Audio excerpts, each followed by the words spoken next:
बिस्मिल्लाहिर्रहमानिर्रहीम। अस्सलाम वालेकुम नाज़रीन, आप देख रहे हैं प्रोग्राम द लास्ट आवर। मैं हूं यासिर रशीद और स्टूडियो मेरे साथ मौजूद हैं सीनियर तजज़ियाकार राना मोहम्मद अजीम साहब। नाज़रीन, 9 सितंबर के वाक़े के बाद पार्लियामान ने यह फैसला किया कि मिसाक़ पार्लियामान की तरफ बढ़ना चाहिए। एक कमेटी तश्कील दी गई। कमेटी की सरबराही जो है वो सौंपने के लिए तजवीज़ जो है वो मांगी गई। तो साहिबजादा हामिद रज़ा जो सुन्नी इत्तेहाद काउंसिल के सरबराह हैं, उन्होंने पाकिस्तान पीपल्स पार्टी के सीनियर रहनुमा सैयद खुर्शीद शाह साहब का नाम दिया। उस नाम की तायीद जो है वो मुख्तलिफ लोगों ने की। महमूद खान अचकज़ई साहब ने भी उसकी तायीद की। वो चेयरमैन मुंतखब हो गए। आज उसका पहला बाकायदा इजलास था। उसमें वफाकी वज़रा भी मौजूद थे, पाकिस्तान तहरीक इंसाफ के भी रहनुमा मौजूद थे, पाकिस्तान पीपल्स पार्टी के भी रहनुमा मौजूद थे। अगर देखा जाए तो जो डिप्टी वज़ीर आज़म हैं और वज़ीर ख़ारजा भी हैं इसहाक़ डार साहब, वो उसके अंदर मौजूद थे। ख्वाजा आसिफ साहब थे, सैयद अमीनुल हक उसके अंदर मौजूद थे। उसके अलावा सैयद नवीद कमर उसके अंदर मौजूद थे, सैयद खुर्शीद शाह उसके अंदर थे, साहिबजादा हामिद रज़ा थे।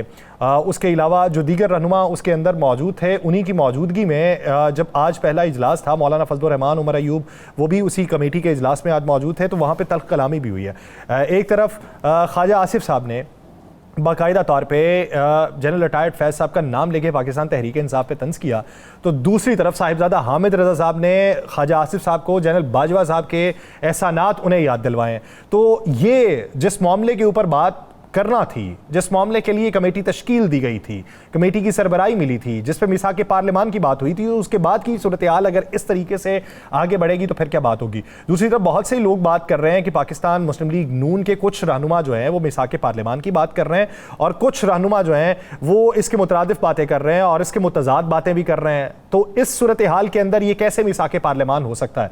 और स्पीकर कौमी असम्बली ने जब सारा मामला हो चुका, जब उनकी अपनी ना चल सकी, जब उन्होंने सार्जेंट आर्म्स को मुअत्तल कर दिया और उनके ऊपर प्रेशर बाद में मजीद डेवलप हुआ, बैनुल अक़वामी सतह के ऊपर भी हुआ, तो आज उन्होंने ये कह दिया कि इस मामले के ऊपर मैं ये सोच रहा हूं कि मैं इस नशिस्त के ऊपर बैठा रहूं या फिर इसे छोड़ दूं। अगर सेटिंग गवर्नमेंट के स्पीकर जो सेटिंग पार्टी के भी रहनुमा हैं वो अगर ये बात कर रहे हैं तो फिर किस तनाजुर के अंदर ये माहौल पूरा जो है पनप रहा है। दूसरी तरफ पाकिस्तान तहरीक इंसाफ जो है उनके जो रहनुमा गिरफ्तार किए गए थे, जिनका 8 रोज़ा जिस्मानी रिमांड दिया गया था, उन्हीं का केस जो है उसे चैलेंज किया गया इस्लामाबाद हाई कोर्ट में। दो रुकनी बेंच पे था जिसमें इस्लामाबाद हाई कोर्ट के चीफ जस्टिस आमिर फारूक साहब थे, जस्टिस सुमन रफत थी। उन्होंने उस जिस्मानी रिमांड को कलअदम करार दे दिया। उसके साथ साथ पाकिस्तान तहरीक इंसाफ के सेक्रेटरी जनरल सलमान अकरम राजा साहब, उन्होंने कल का एहतजाज जो पाकिस्तान तहरीक इंसाफ ने प्लान कर रखा था उसको पोस्टपोन कर दिया और उन्होंने कहा जी कि हमारी सारी तवज्जो जो है वो 22 सितंबर के लाहौर के जलसे के ऊपर है, हम उसके लिए तगोदो करेंगे और उसके लिए प्लानिंग अपनी मजबूत करेंगे। अब इस पूरे मंजरनामे में जिसमें वफाकी हुकूमत ये भी कह रही है कि मुआशी मंजरनामा भी बेहतर हो रहा है, आगे जाके इसी रवा माह के आखिरी हफ्ते में जाके IMF के तरफ से $7 अरब की मंजूरी भी हो जाएगी, तो वो फाइनेंसिंग गैप वाला मामला वो किस हद तक क्लियर हुआ है, इस पूरे मंजरनामे में बात करेंगे। राना साहब की तरफ बढ़ते हैं। राना साहब, सबसे पहले जो आज स्पीकर ने की है, स्पीकर को ये क्यों कहना पड़ा है कि मुझे सोचना पड़ेगा कि मैं इस नशिस्त पे बैठा रहूं या छोड़ दूं। बिस्मिल्लाहिर्रहमानिर्रहीम, वस्सलातु वस्सलामु अलैका या सय्यदी या रसूलल्लाह, अस्सलातु वस्सलामु अलैका या सय्यदी या हबीबल्लाह, ताजदार ख़त्म नबूवत जिंदाबाद जिंदाबाद। बात यह है कि यासिर साहब, अगर आप इस सारे वाक़े को देखें तो इस सारे वाक़े के अंदर मुझे किसी एक जगह बता दें जहाँ पर किसी एक शख्स ने यह बात की हो कि यह वाक़या दुरुस्त है। सब ने मुखालफत की ना जी, पीपल्स पार्टी क्या, मुस्लिम लीग नून के अंदर से क्या, बाकी जमातों से। और जब एक उसी शहर का IG कहता है कि मैंने तमाम चीज़ें आइन और कानून के मुताबिक की, उससे एक दिन पहले तारिक फजल जो सब कहते हैं जनाब पुलिस ने हमें बताया है कि हमने स्पीकर साहब से पूछकर सब कुछ किया जी।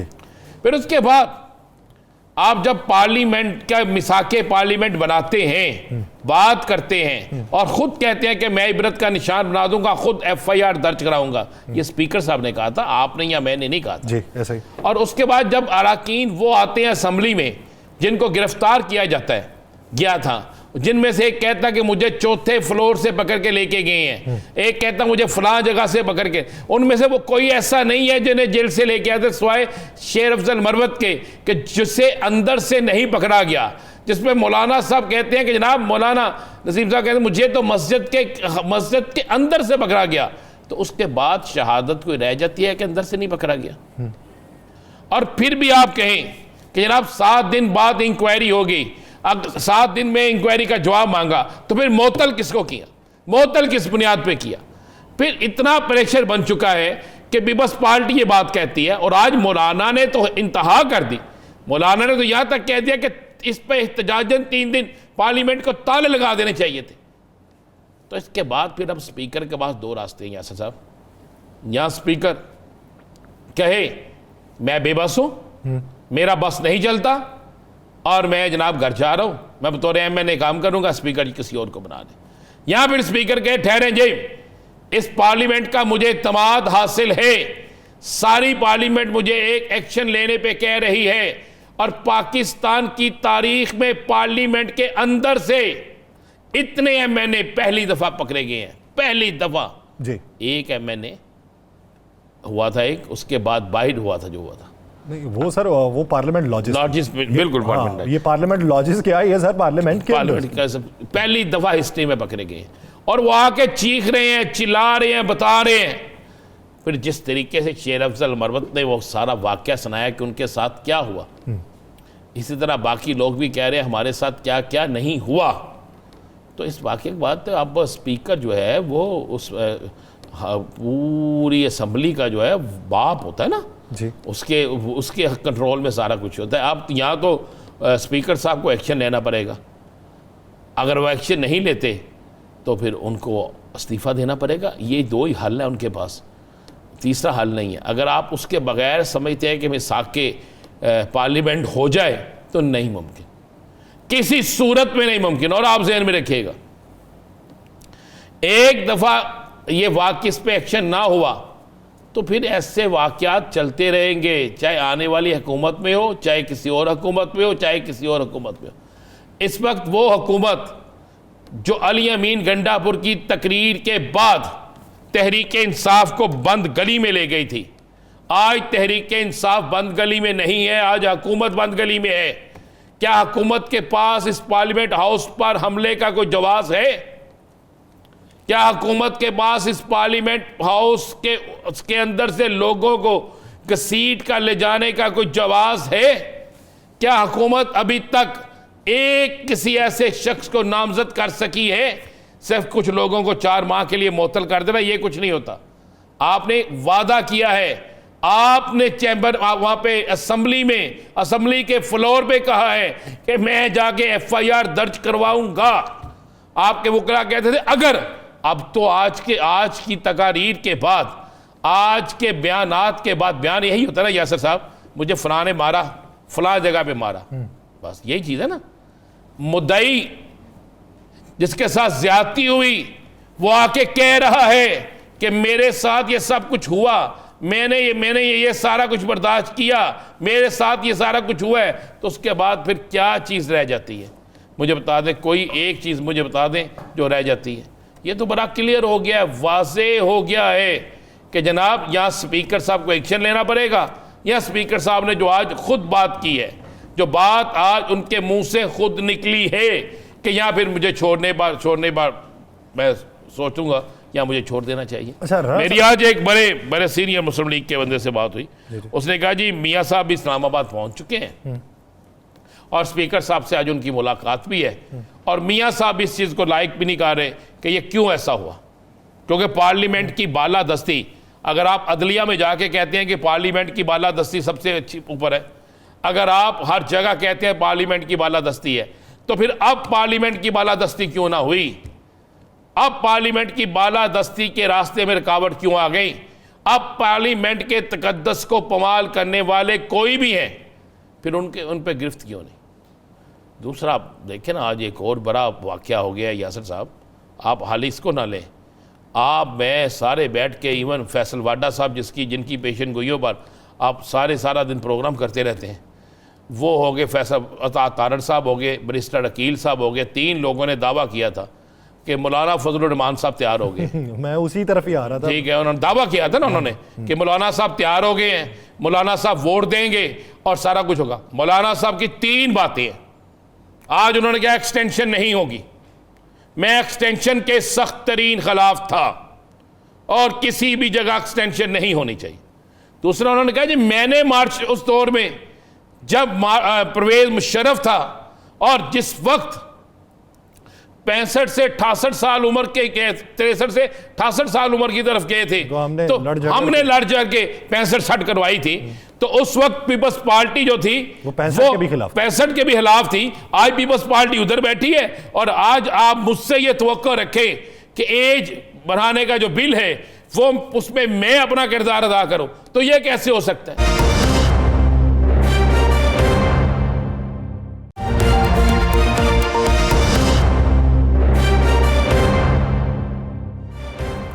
ब्रेक के बाद खुशामदीद नाज़रीन, मौजूदा मंजरनामा मिसाके पार्लियामान की बाज़गश्त और आने वाले दिनों के अंदर अगर इसी तरीके से नोक झोंक भी जारी रहेगी और इसी तरीके से मिसाक की बातें भी होती रहेंगी तो फिर क्या बनेगा।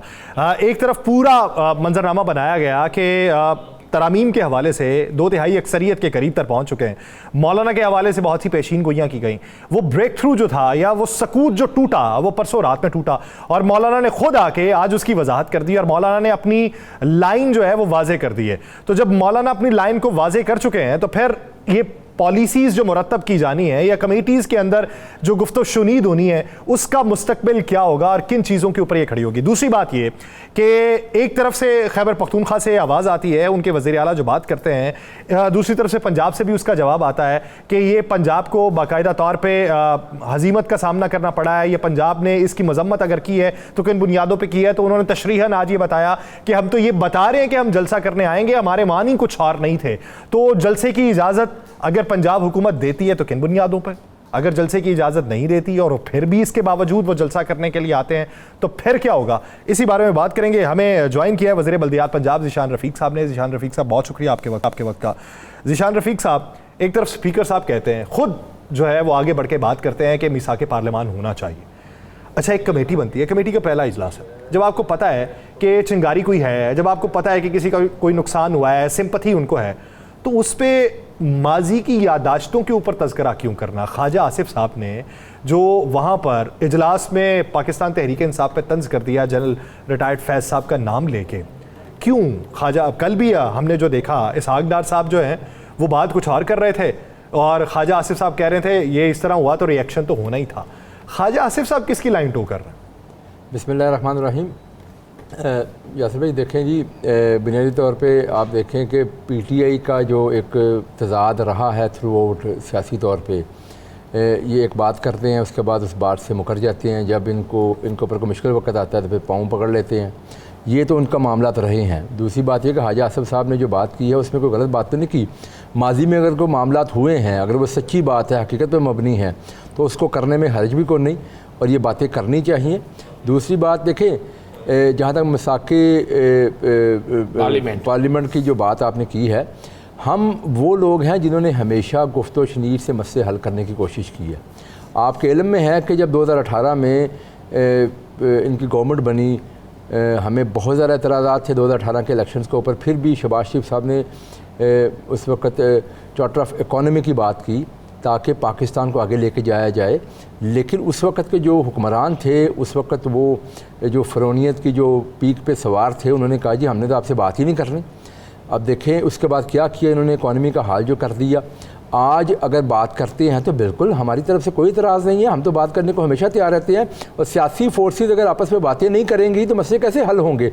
यही बात तो हम करते रहे हैं। फिर आपने देखा खुद ही कि बानी पीटीआई ने खुद ही बात बता दी कि जी हमारी तरफ से कोई भी जो ना अब हम नहीं करेंगे, कोई नेगोशिएशन नहीं करेंगे इस्टेब्लिशमेंट के साथ। और पहले कहते थे जी हम नेगोशिएशन ही इस्टेब्लिशमेंट के साथ करेंगे। अब बात यह है कि जब उनकी तरफ से ये लाइन आती है, वो ये बातें इस तरह की करते हैं जो कि गैर आइनी भी हैं, फिर वो साथ में आइन की बात भी करते हैं। अब मामला ये हैं कि देखें, बुनियाद शुरू होती है इन सब चीज़ों की। जो इनका जलसा हुआ, जलसे के ऊपर जो इनके वज़ीर आला ने जो बुनियादी तौर पे देखें, वज़ीर आला केपी हैं, केपी में उनको मैंडेट अगर मिला है कि वो लोगों की खिदमत करें। 12 साल से वहाँ पे पीटीआई की गवर्नमेंट है उस सूबे के अंदर। उस सूबे के हालात देखें, एक हस्पताल नहीं आज तक बना सके, कोई एक इनका ऐसा प्रोजेक्ट नहीं है जो ये आज बता सके कि फ़लाँ हमारा फ्लैगशिप प्रोजेक्ट है, लेकिन कोई काम नहीं कर सके। सिर्फ़ और सिर्फ तनकीद करते हैं, गलत ज़बान इस्तेमाल करते हैं। और जिस किस्म की इन्होंने ज़बान इस्तेमाल की, उसके बाद फिर आपने देखा कि उसके ऊपर कहते, एक तो कहते हैं ना गलत करते हैं, फिर उसके ऊपर अकड़ते हैं। और आपके सामने सारी चीज़ें हैं। देखिए उसके बाद ये माहौल इन्होंने खुद ख़राब किया। हम तो पहले दिन कहते थे, हम तो इलेक्शन के बाद भी हमने कहा ठीक है जी अब इलेक्शन हो चुके हैं, अब आगे बढ़ाएं इस मुल्क के मामलात को, पाकिस्तान की इकॉनमी को बेहतर करें। लेकिन अगर ये सारी चीज़ों के साथ कंडीशंस को ऐड करेंगे, अपने जो इनके काले करतूत हैं, जो इनके क्राइम्स हैं, उनको छुपाने की कोशिश करेंगे, जो NRO मांगने की कोशिश करेंगे कि जो इन्होंने 9 मई पे इन्होंने किया, ये बात किसी से ढकी छुपी तो नहीं है ना जी, जो इन्होंने किया वो करेंगे, वो मामला तो नहीं हो सकते ना जी। अगर रियासत के ऊपर इन्होंने हमले किए हैं तो फिर तो ये मामला नहीं हो सकता। 9 मई को कोई भी अच्छा नहीं समझता, हर शख्स उसके मतलब कहता है गलत हुआ, जिसने किया उसको सजा मिलना चाहिए। राणा साहब 9 सितंबर और 10 सितंबर जो पार्लियामेंट में हुआ उस पर आप क्या कहेंगे? देखिए मेरी बात सुने, पार्लियामेंट के हवाले से इनकी PTI का मौक़िफ़ डिफरेंट है, लेकिन हुकूमत का मौक़िफ़ जो है उसके ऊपर आज तो जो गिरफ्तार लोग हुए हैं उन्होंने आके बयान दे दिए हैं। उनके बयान है ना, उनके बयान है ना। स्पीकर साहब ने इस पर कमेटी बना दी है, इसके ऊपर बाकायदा जो भी फैक्ट सामने आएंगे। देखिए जो मीडिया ने वीडियो दिखाई है, वो भी गलत है। 2014 के अंदर जब पार्लियामेंट के ऊपर हमला किया गया, क्या वो लोगों को याद नहीं है? जब एक जत्थे ने पार्लियामेंट के ऊपर हमला किया, PTV के ऊपर हमला किया। राणा साहब आपके इल्म में आई चीज़, हम तो 9 सितंबर पूछ रहे हैं, यही एक प्रॉब्लम है। नहीं है, मैं सिर्फ मुझे कह दें ये गलत है, हम मान जाएंगे। मुझे आप कह दें दुरुस्त है, हम फिर भी मान जाएंगे। पार्लियामेंट के हम ऊपर किसी किस्म का हमला हो, हम तो उसकी मजम्मत करते ही करते हैं, लेकिन इसके साथ हमें ये भूलना नहीं चाहिए कि 2014 में जो इन्होंने किया पार्लियामेंट के साथ, जो इन्होंने पे हमले को भूल जाए कि याद रखें। देखिए जी बात सुने, फिर सुप्रीम कोर्ट के हमले को भूल जाएं, ये याद रखें। सुप्रीम कोर्ट में जो हमला की बात आप करते हैं वो उसके महरकात उसको आप देखें ना, उसको अगर आप तफसील से जाके देखें तो वो तो एक सिर्फ एक इल्ज़ाम लग जाता है, लेकिन वो जो चंद नासर थे वो कहाँ पे आज वो नासर। अच्छा एक मिनट, वही शेर रशीद साहब जो इनके बड़े आजकल चीते बने हुए हैं, आप उनकी बातें देखें ना कि मतलब ये सारे वो लोग थे, काली भेड़ें होती हैं बातों के अंदर। बात बसाद एहतराम, स्पीकर जो है अगर कोई गलती नहीं थी तो सार्जेंट एट आर्म्स जो है वो 20वें ग्रेड के ऑफिसर होते हैं, उनको 4 महीने के लिए मुअत्तल किया। ये नहीं किया कि ये कमेटी बैठी है, कमेटी फैसला करेगी, 3 दिनों में फैसला होगा, उसके बाद आपको देखा जाएगा, 3 दिनों के लिए मुअत्तल कर दिया, 4 माह के लिए मुअत्तल किया। अगर ये सारा कुछ जो है ये आईनी और कानूनी तौर के ऊपर हुआ है तो स्पीकर साहब ने आज क्यों ये कहा कि मुझे सोचना पड़ेगा कि मैं इस नशिस्त पे बैठा रहूं या ना बैठूं? तीसरी बात ये कि सर वो जो इसहाक डार साहब ने भी कल बात की, जो बिलावल भुट्टो ने बात की, वो तो आपके इत्तेहादियां छोड़ दें पाकिस्तान तहरीक इंसाफ को, वो उनके मौक़िफ़ की तायीद क्यों कर रहे हैं? देखिए जी वो एक उन्होंने जनरल बात की, जो मैं भी बात कर रहा हूँ कि पार्लियामेंट का तकद्दुस जो है ना वो बड़ा अहम है, उसके ऊपर किसी किस्म की कोई आँच नहीं आनी चाहिए। ये तो हर बंदा ये बात करता है, लेकिन ये तो जब इंक्वायरी होगी उसकी रिपोर्ट सामने आएगी, हकीकत सामने आएगी। लेकिन सार्जेंट एट आर्म्स को अगर उन्होंने मुअत्तल किया है तो उसकी वजह ये भी हो सकती है कि ताकि एक इम्पार्शल इंक्वायरी हो सके, कोई किसी चीज़ को इन्फ्लुएंस ना कर सके। जिम्मेदार होता है ना जी, सार्जेंट एट आर्म्स जो है आप क्या समझते हैं कि सैयद खुर्शीद शाह साहब के ऊपर प्रेशर डाल सकता है या साहिबजादा हामिद रजा के ऊपर डाल सकता है, इसहाक डार साहब के ऊपर डाल सकता है, किसके ऊपर डालेगा? कमेटी में तो ये लोग हैं, वो उसका इन्फ्लुएंस क्या होगा? उसके वो बिल्कुल सार्जेंट आर्म्स आपने खुद ही कहा कि 20वें ग्रेड का अफसर है, वो वहाँ पे पार्लियामेंट की सिक्योरिटी का जिम्मेदार है। तो अगर कोई इस किस्म की कंप्लेंट आई है तो कंप्लेंट का पहले हल यही होता है कि सबसे पहले आप जो मुतल्लिका लोगों को मुअत्तल करें, इसको नौकरी से निकाला गया। आप सियासतदान आप ब्यूरोक्रेसी से दब जाएंगे, ये तासुर, मुझे तो ये तासुर का तरीकाकार यही होता है। अच्छा आज उसके बाद चूंकि हम आपके साथ पंजाब पे बात करेंगे, निशान फिक साहब आप फंस गए आज ना, क्या कहते हैं, मैं नहीं फंसा, मुझे बता दें, आज मुझे बता, जैन कुरैशी साहब ने 8 दफ़ा रब्ता किया स्पीकर साहब से, आज उन्होंने कहा, और स्पीकर साहब ने भी कहा बिल्कुल मैं मानता हूँ जी, मुझसे रब्ता इन्होंने किया कि हम अंदर हैं, हमारे साथ ये सूरत हाल है। तो अब इसके बाद कौन सी गवाही रह जाती है? राना साहब गुजारिश ये है कि मैं यही बात कर रहा हूँ कि एक बाकायदा इसकी इंक्वायरी होकर रिपोर्ट आने दे। कोई बंदा भी इस चीज़ को जो है ना वो इंडोर्स नहीं करेगा। ये मैं तो खुद कह रहा हूँ कि अगर इस किस्म का कोई पार्लियामेंट का तकद्दुस पामाल हुआ है तो पार्लियामेंट का तकद्दुस जो है ना वो उसके हम सब जो है ना उसके ऊपर खड़े हैं कि बिल्कुल नहीं होना चाहिए ये मामला। मैं उसको कंडेम मैंने किया है कि अगर ये काम हुआ है, लेकिन ये तो फैसला होगा जब प्रॉपर एक इंक्वायरी रिपोर्ट सामने आती है। कुछ नासर कहते हैं जी फलां काम हुआ, कुछ कहते हैं जी फलां काम हुआ। जब दो मुख्तलिफ मौका हो तो फिर इसका फैसला होने देना। आपसे मजीद पूछेंगे, मुझे सर ये बता दें, पंजाब में लाहौर में जलसे की इजाज़त दे रहे हैं? लेकिन जब वो इजाज़त मांगेंगे तो फिर हम देखेंगे इस सिलसिले में। बुनियादी चीज़ ये है कि जब वज़ीर आला KP जो है, मतलब मैं उस शख्स का क्या जिक्र करूं जिसको जहाँ तो वो पता नहीं वो है या वो होता, जिस किस्म की ज़बान इस्तेमाल की गई, राना साहब मुझे बताएं उस जलसे में जो ज़बान इस्तेमाल की, वो कोई ज़बान इस्तेमाल कर सकता है? फिर उसके बाद जो मौक़िफ़ आया कि जी हम खुद जाके छुड़वा लेंगे जेल से, तो आके दिखाओ। बार बार वो बात करता है फ़लाँ का बाप किसी का बाप ये नहीं कर सकता। तो मैं तो ये कहता हूँ कि अगर कोई किसी का बाप आके छुड़ा सकता है यहाँ पे तो आके करा ले। देखिए कानून अपना रास्ता बनाता है, इस तरह नहीं हो सकता। फिर ऊपर से आप ये देखें कि ये भी कभी किसी वज़ीर आला ने ये काम किया है कि वो कहता है जी मैं अफ़गानिस्तान से खुद बात करूँगा। भाई तुम्हारे पास क्या मैंडेट है इस चीज़ का? उस शख्स को पता ही नहीं है कि बतौर वज़ीर आला मेरी जिम्मेदारी क्या है।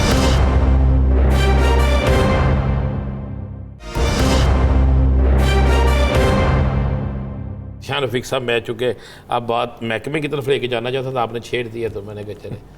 पार्टी गेट एक जलसा हुआ था जिसमें शहबाज शरीफ साहब ने कहा था पेट फाड़ूंगा, गिरेबान से पकड़ूंगा, इसी बाटी गेट चौक में सड़कों पे घसीटूंगा और इसी बाटी गेट चौक में लटकाऊंगा। आपको पता है शहबाज साहब उस वक्त क्या थे? शहबाज साहब ने कोई किसी को गाली नहीं दी थी। मेरी बात साहब, ये जो लफ्ज़ मेरी बात सुनिए, इसमें कोई गलत है? राणा साहब मुझे बताएं जो ज़बान इस्तेमाल की गई थी गंडापुर साहब की तरफ से, हम तो उसकी मजम्मत कर रहे हैं। उन्होंने जो वो तो बकायदा खुली गालियां देते रहे हैं। हम तो उसकी मजम्मत कर रहे हैं। आप ये जो शहबाज शरीफ साहब ने कही थी, आप कहते हैं उन्होंने भी नहीं कही। नहीं, मैं ये बात नहीं कर रहा, मैं ये बात कर रहा हूँ कि देखें सियासी बातें, सियासी इख्तलाफी बातें आप करते हैं, उसका हक होता है हर लिहाज से, लेकिन आप किसी को गाली नहीं देते।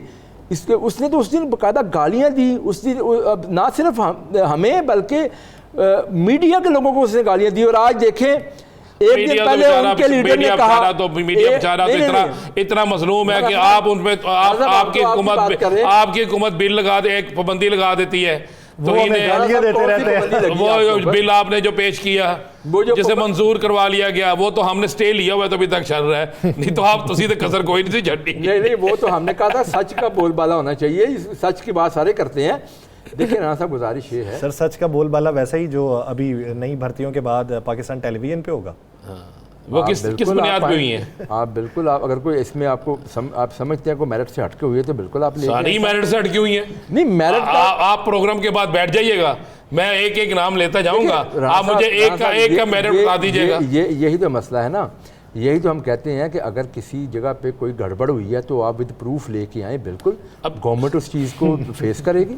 अगर कोई विद प्रूफ आप चीज़ लेके आते हैं, देखिए इल्ज़ाम तो आप किसी किस्म का किसी पर लगा देते हैं। यही तो हम चाहते हैं कि जो सियासत PTI ने शुरू की हुई है कि इल्ज़ाम दर इल्ज़ाम लगाते रहो और उसके बाद जब साबित करने का मौका आए तो फिर भाग जाओ। और ये देखें इन लोगों की पूरी ट्रैक रिकॉर्ड यही है कि ये हर बात करके उसके बाद भाग जाते हैं, अपनी बात पे रहते तो है कौन नहीं है, डींगे मारते हैं, बड़के मारते हैं, उसके बाद फिर भाग जाते हैं। तो बात ये है कि यही मैं बात कर रहा था कि आपको कम से कम सीरियसनेस शो करनी चाहिए। पाकिस्तान इस पर मुश्किल हालात ये बताइए, मैं सिर्फ एक आमियाना सा सवाल ले लें कि जब हुकूमत में कोई पार्टी नहीं होती, हुकूमत में है तो हम एक पेज पे हैं, यकजान दो कालिब हैं, ये चाहे वो पाकिस्तान मुस्लिम लीग नून हो, चाहे पाकिस्तान तहरीक इंसाफ हो, यही बयानिया अपनाया जाता है। ये हुकूमत की राहदारियों से बाहर निकलते हैं, ताकत की राहदारियों से, तो तब सब कुछ याद आ जाता है कि उस वक्त इख्तियार भी हमारे पास नहीं था, केसेस भी हम नहीं कर रहे थे, फलां कर रहा था, फलां कर रहा था। जिस तरीके से आज अयाज सादिक साहब ने बात की कि आइन के अंदर लिखा हुआ है कि फ़ौज और अदलिया पे तनकीद नहीं कर सकते, मौलाना फजलुर रहमान साहब को टोक के उन्होंने ये बात की। तो जो पाकिस्तान मुस्लिम लीग नून रही अपोजिशन में, वो भी फ़ौज और अदलिया पे बात करती रही और सिटिंग जर्नल्स और सिटिंग जजेस के ऊपर बात करती रही, और अब PTI भी वो कर रही है। सिर्फ ये पूछना है कि ये तर्ज सियासतदान क्यों नहीं तब्दील कर? देखिए जी, मेरी गुजारिश ये है कि फ़ौज और अदलिया के खिलाफ मुस्लिम लीग नून ने कभी बात नहीं की। मुस्लिम लीग नून ने अगर किसी एक शख्स का कोई कंडक्ट ऐसा हुआ, उस कंडक्ट के हवाले से उन्होंने बात की। मेरी गुजारिश सुने, 5 का टोला, मैं बताता हूँ आपको, मेरी बात से लाहौर तक जलसे, मेरी बात सुने, मुझे मौका दें ना जी, मुझे मौका दें। गुजारिश ये है कि अगर किसी शख्स का एक कंडक्ट है, वो कंडक्ट के ऊपर हमने बात की। और आज जो बातें मियां नवाज शरीफ साहब ने की थी, आज देखें बातें साबित हो रही नहीं के लिए हो रही। फैज़ साहब के ऊपर जो इंक्वायरी डिपार्टमेंट ने खुद शुरू की, और मैं समझता हूँ ये बहुत बड़ा एक इनकलाबी कदम था फ़ौज के अंदर कि फ़ौज ने खुद अपना एहतसाब करना शुरू किया। और ये देखें, मेरी बात सुने, कभी आज तक किसी ने फ़ौज पर हमला नहीं किया, किसी ने फ़ौज को इस तरह नहीं किया जो ये करते रहे कि जो बेसिकली उनको गद्दार तक के लकबात और पता नहीं क्या क्या करते रहे, शोहदा का मजाक उड़ाते रहे। कभी आज तक मुझे किसकी मिसाल ला के दे बताएं। 9 मई को जो आपके दफाई इदारों के ऊपर हमले किए गए, मुझे बताएं इसकी कोई मिसाल से पहले मौजूद है? आप इन चीज़ों को पास्ट की चीज़ों के साथ कंपेयर कर ही नहीं सकते। पास्ट में आप बड़े तो कह देना कि पास्ट हज़फ है। नहीं, देखिए कोई नहीं कह रहा पास्ट हज़फ है। सर इस तरह तो अगर साल पहले जो हुआ है उसे मिन्हा कर दे, आज देखें ना, आज देखें मेरी बात सुने, फैज़ साहब के ऊपर जो मामला चल रहे हैं जी वो सबके सामने नहीं आ रहे। सब जो बात अब जिस तरह सर मैंने इसको ऊपर अभी इंक्वायरी फेज बात नहीं करते। आपको पता है ज़ीशान साहब के जो इंक्वायरी होती है ये किसी को भी पता किस वक्त लगता है? पता आपको कानून, इसका कानून क्या है? नहीं, ऑब्वियसली जब चले मैं आपको बता देता हूँ। हम जर्नलिस्ट भी, मैं अपने से शुरू करता हूँ, और सियासतदान भी इस पर इतनी बातें करते हैं, किसी को इल्म नहीं होता कि इसका जब फैसला डिसीजन होता है तो उसके साइन के लिए सदर पाकिस्तान के पास जाती है, उसके बाद वो कॉपी उस जुडिशल चीज़ से बाहर निकलती है, उसके अलावा नहीं निकलती। किसी तीसरे शख्स को इस बात का इल्म ही नहीं होता। देखें 25 चीज़ें कही गई थी। राना साहब, आगाज इंक्वायरी हो रही है और बाकायदा अदारे ने उसके ऊपर बाकायदा एक प्रेस रिलीज जारी की। जी, प्रेस रिलीज ऑफिशियली बताया। जितनी मैं तो वही बात कर रहा हूँ, जितनी प्रेस रिलीज में बताया उतना हमें डिस्कस करना चाहिए। एग्जैक्टली, मैंने वही बात की है। मैं ये बात कर रहा हूँ बुनियादी तौर के ऊपर कि जो आपने माजी की मिसालें दी, माजी में मुझे बताएं कहाँ शोहदा का मजाक उड़ाया गया? आज तक मुझे एक बता दे किसी सियासी लीडर ने इस आज तक पीटीआई से पहले ये काम किया हो? सुप्रीम कोर्ट पे हमला आप देखिए, मेरी बात सुने, हम माजी में मैं बता रहा हूं ना, मैं आपको बताता हूं। अब मैं बताता हूं, आप सुनिए ना। देखिए, आपकी मेहरबानी है ज़ीशान रफ़ीक साहब, अब मेरी बात भी सुनिए। मेरी आप ही का सुनेंगे, मुझे मौका दें, मुझे थोड़ा सा मौका दें। आप बात कर लें पहले। माजी में कब हुआ था ये आपको नहीं याद, तो मैं याद दिला देता हूँ कि हाज़र सर्विस चीफ ऑफ आर्मी का, चीफ आर्मी स्टाफ का त्यारे को कहा जाए कि इंडिया उतार दो। कब हुआ था? एक आर्मी चीफ मौजूद हो, पाकिस्तान से बाहर गया हो, और उसकी गैर मौजूदगी में नया आर्मी चीफ लगा दें। क्या ये माजी में नहीं हुआ? ये किसने किया था? मैं ये हाँ जी देखें, गुजारिश ये है राना साहब, जो बात आपने की है उसकी तो इंक्वायरी होके उसने तो तारीख ने साबित कर दिया कि वो सारे की सारी चीज़ें इस तरह है नहीं थी। अब देखें ना, मेरी बात सुने। क्या मुझे बताएं उस वक्त जो केसेस करने की कोशिश की गई, और उसके बाद जो आपने बात की, क्या आर्मी चीफ की अपॉइंटमेंट की अथॉरिटी किसकी है? प्राइम मिनिस्टर की है ना। तो उस वक्त की जो बात आप कर रहे हैं, तो उसमें ऐसा कोई, उसको तो तारीख ने साबित कर दिया। 12 अक्टूबर 99 का जो कू था, उसको तो तारीख ने साबित कर दिया कि वो गलत कदम था 12 अक्टूबर वाला जो उसमें कू किया गया। देखिए, मेरा किसी के जहाज को किसी और मुल्क में उतार देना, उसकी इंक्वायरी होके वो चीज़ें सामने आ चुकी हैं। नहीं आ चुकी। आप मुझे बताएं कि जो बात मैंने की है, इसका और उसका मुआवजा किसी चीज़ का भी नहीं बनता। ये जो मामला 9 मई का हुआ है, इसकी कंपैरिजन में आप पास्ट में कोई बात ले आए तो उसके पास खड़ी नहीं हो सकती। उसकी वजह ये है कि भाई 9 मई जिसने किया उसको सजा देनी चाहिए, और आप क्यों नहीं दे रहे? यही तो मामला है। हुकूमत आपकी है, प्रोसिक्यूशन आपके पास है, जजेस आपके, आप उन्होंने जो है वहां पे तैनातियां की हैं। चले जजेस को छोड़ दें, हुकूमत आपकी, प्रोसिक्यूशन आपका। ये फैसले अदालतों ने करने हैं। यही तो हम कहते हैं कि अदालत फैसले करें। सबूत किसने पेश किए? सबूत वाज़ेह है। मुझे बताएं, एक सेकंड, लोग चीख के बता रहे हैं। 4 सबूत लोगों ने खुद कर सके। लोगों नहीं, गवाहियां आपने देखी नहीं है। लोगों ने चीख के आकर बताया है कि हमसे ये काम करवाने के लिए पहले प्लानिंग की जा चुकी हुई थी। अच्छा, सारी चीजें बातें सामने आ चुकी हैं। फिर भी अगर कुछ लोगों को नजर नहीं आता तो मैं क्या कर सकता हूँ? 4 नाम लीजिएगा ज़ीशान साहब। सबसे पहले तो मुझे बताया ना कि बानी पीटीआई के बारे में 4 नाम लीजिएगा जिन्होंने आगे कहा, जिनको बानी पीटीआई खुद कहा करते थे, मैंने मान लिया, खुद कहा करते थे कि जनाब ये मेरा चीता है, फैजुल हसन चौहान साहब, उन्होंने बताया नहीं? कौन? चौहान साहब ने नहीं बताया सारी बातें। अच्छा, एक वाडा साहब उनके चौहान एक हो गया, और वाडा साहब का देखें आप, वाडा साहब ने नहीं बताया। देखिए आ गया 9 मई के मुराद रास 9 मई में था ना, 25 मुराद रास, उसको क्यों नहीं पकड़ा? नहीं, उसको फरख खबीब जो है उसको क्यों नहीं ली? मेरी बात सुने। 9 मई में जो लोग अनासर मौजूद थे, जो वीडियो क्लिप्स में आए, जो पीछे जिन्होंने प्रेस कॉन्फ्रेंस कर ली, वो नहीं थे। नहीं, इस तरह की बात नहीं है।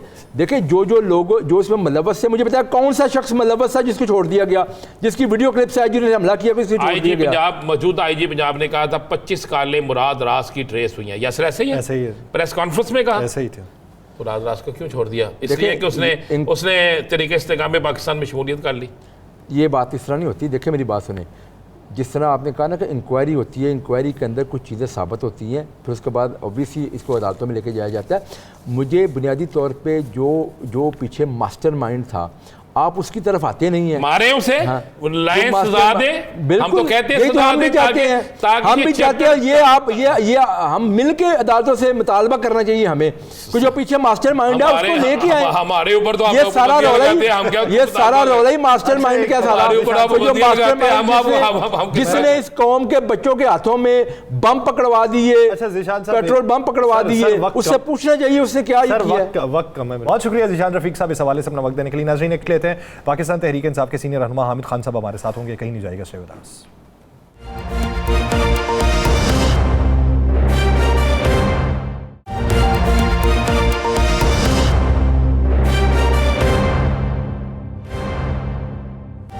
ब्रेक के बाद खुशामदीद नाज़रीन। नई कानून साजियाँ या नई तरामीम, उनकी उम्मीदों पे तो पानी फिर चुका है। मौलाना फजलुर रहमान साहब की आज की स्टेटमेंट के बाद अब 2/3 अक्सरियत जो है वो तो हुकूमत के बस की बात नहीं रही। अगर यही मंजरनामा हुकूमत के लिए रहा और मिसाक पार्लियामान जो है उसको आगे बढ़ाने की बातचीत होगी रही।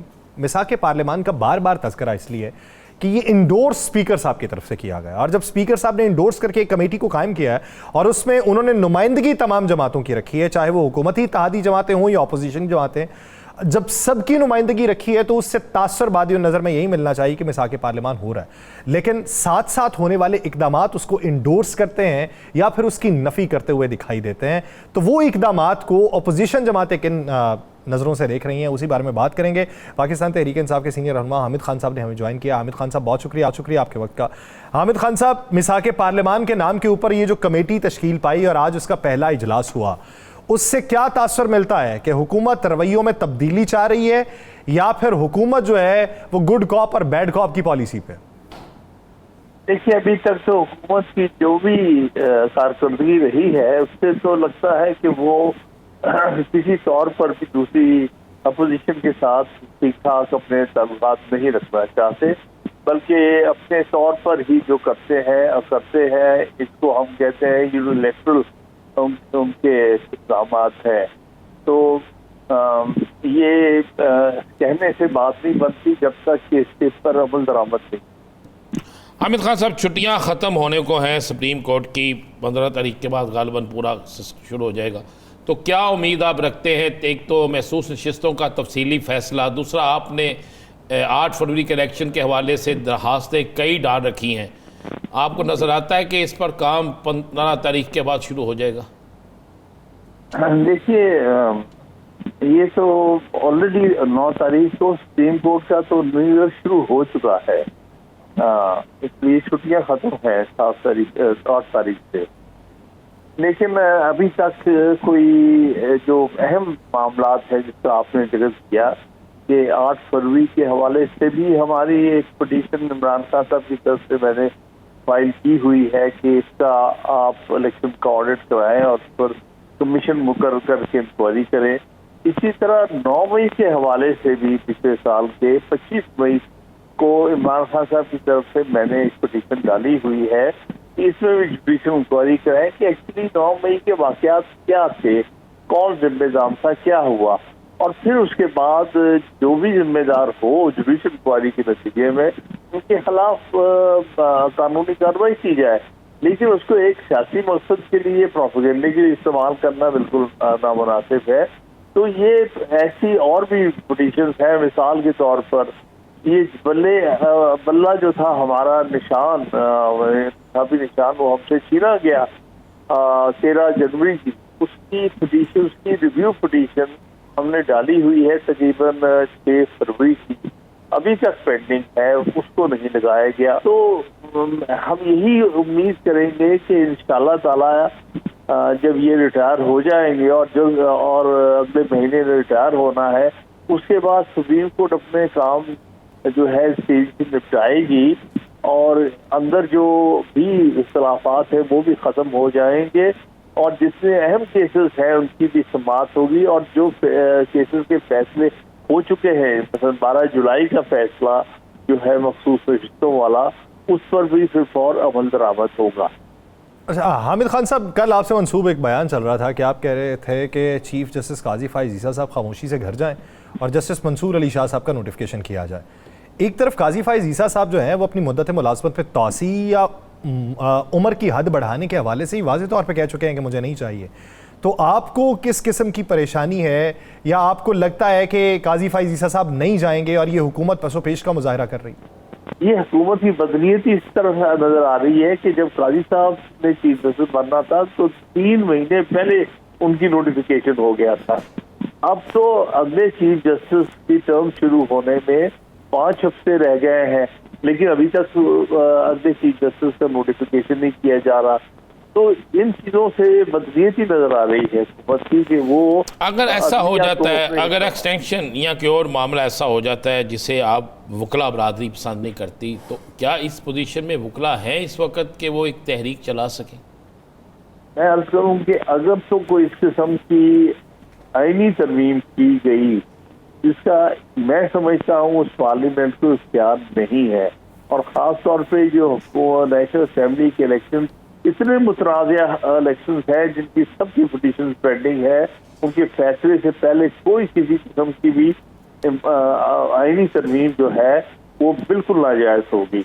लेकिन अगर ये फिर भी इंसिस्ट करते हैं किसी को फायदा पहुंचाने के लिए, किसी को इनाम देने के लिए, किसी को एक्सटेंड करने के लिए और किसी को बाहर रखने के लिए, तो हम बिल्कुल सारे मुल्क में तहरीक चलाएंगे। हम कबूल ही नहीं करेंगे कि इस शख्स को हम मानते हैं, जबकि हमारे नजदीक आइन के तहत 65 साल पूरे होने पर रिटायर हो चुका होगा। अच्छा खान साहब, एक चीज़ बताइएगा, इस्लामाबाद का जलसा था, इंतज़ामिया ने इजाज़त नहीं दी, आपने अदलिया से रुजू किया, फिर बाद में इंतज़ामिया ने इजाज़त दे दी, अब वो SOPs की खिलाफ वर्जी पे ये सारा एपिसोड चला। इसी तरह लाहौर की सूरत हाल भी है।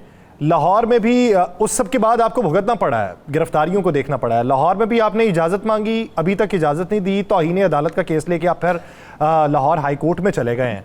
इधर इजाज़त मिल भी जाती है और वही तरीक़ाकार अपनाया जाता है, तो ये कानूनी मंजरनामे को क्या साथ साथ लेके चलना चाहते हैं? देखिए, यही तो है इस हुकूमत का, यही तो मुनाफत है, यही तो कह रहे हैं। देखिए, आप एक तरफ इजाज़त देते हैं, दूसरी तरफ हर तरफ कंटेनर लगा के रास्ते रोक देते हैं। यहाँ इस्लामाबाद से कोई रास्ता नहीं है लोग का पहुंचने के लिए परसों, और उसकी वजह से बहुत से लोग इस्लामाबाद में रुके रहे। इसी तरह से जितने नॉर्दर्न एरिया से लोग आ रहे थे उनके लिए बड़ी मुश्किलात थी, सैकड़ों कंटेनर लगा दिए गए। तो भाई सर, इजाज़त देने का क्या फ़ायदा? अगर आपने एक तरफ तो आइन के तहत ये हमारा हक है, हर पार्टी का हक है कि वो डेमोन्स्ट्रेशन करे, जलसे करे, जुलूस निकाले, लेकिन करे पीसफुली, बगैर किसी वायलेंस के, तो वो उसका हक है। आप इजाज़त देने के बाद लोगों के रास्ते रोक लेते हैं। यहाँ किसी को 2 सवारियां भी जो थी उनको भी इस्लामाबाद से जाने नहीं दिया जलसा की तरफ। तो इसलिए दोगली, मैं इसीलिए कह रहा हूँ, दोगली पॉलिसी है। एक तरफ इजाज़त देते हैं, दूसरी तरफ रास्ते बंद कर देते हैं। अच्छा खान साहब, अगर अभी तक फैसला आपके हक में ही आया महसूस नशिस्तों का, एक तो अभी तक उसका फैसले पे अमल दरामद शुरू नहीं हुआ, आप लोगों ने पिटीशन भी डाल दी है जी। आप इंतज़ार कर रहे हैं कि रिटायरमेंट के बाद उस पिटीशन को सुना जाएगा, और दूसरा इलेक्शन जो PTI के हैं वो कोई भी काबिल कबूल नहीं हो रहे। आपने 6 दफ़ा भी इलेक्शन करा लें, काबिल कबूल नहीं हो रहे, तो उसके लिए भी क्या कोर्ट में आप रजू करेंगे कि किस तरीके से इलेक्शन कराएं? देखिए, एक तो बात है, 2 चीज़ें मैं आप करूँगा। एक तो ये है कि हम किसी के रिटायरमेंट का या आने का इंतजार नहीं कर रहे। वो केस फाइल किया हुआ है, इससे अमल दरामद होना चाहिए, ये केस फिलहाल लगना चाहिए उसी बेंच के पास जिस बेंच ने 13 रुकनी मेंबर बेंच ने फैसला दिया था कि उस पर अमल दरामद किया जाए फिलहाल, वो नहीं अभी तक लगाया गया। बहरहाल हम इसके लिए फिलहाल उम्मीद रखते हैं कि ये केस लगाया जाएगा, उस पर अमल दरामद करने के लिए इलेक्शन कमीशन को मजबूर किया जाएगा, क्योंकि मेरे नज़दीक इलेक्शन कमीशन इस तरह कंटेम्प्ट का सबमिट कर रहा है सुप्रीम कोर्ट के ऑर्डर की, जो 2 महीने गुजर जाने के बावजूद भी उस फैसले पर अमल दरामद नहीं। 2 महीने गुजर जाने के बावजूद भी उस फैसले के ऊपर अमल दरामद नहीं हो रहा, तो इस ज़मन के अंदर आप फिर जो है वो रुजू करेंगे और ये कानूनी जंग जो है वो जारी रहेगी। बहुत शुक्रिया हामिद खान साहब इस हवाले से अपने के लिए। नाज़रीन, प्रोग्राम का वक्त ख़त्म हो जाता है, मुझे और राना साहब को दीजिए इजाज़त। आपसे मुलाकात होगी कल, अपना बहुत सा ख्याल रखिएगा। अल्लाह ने के बाद।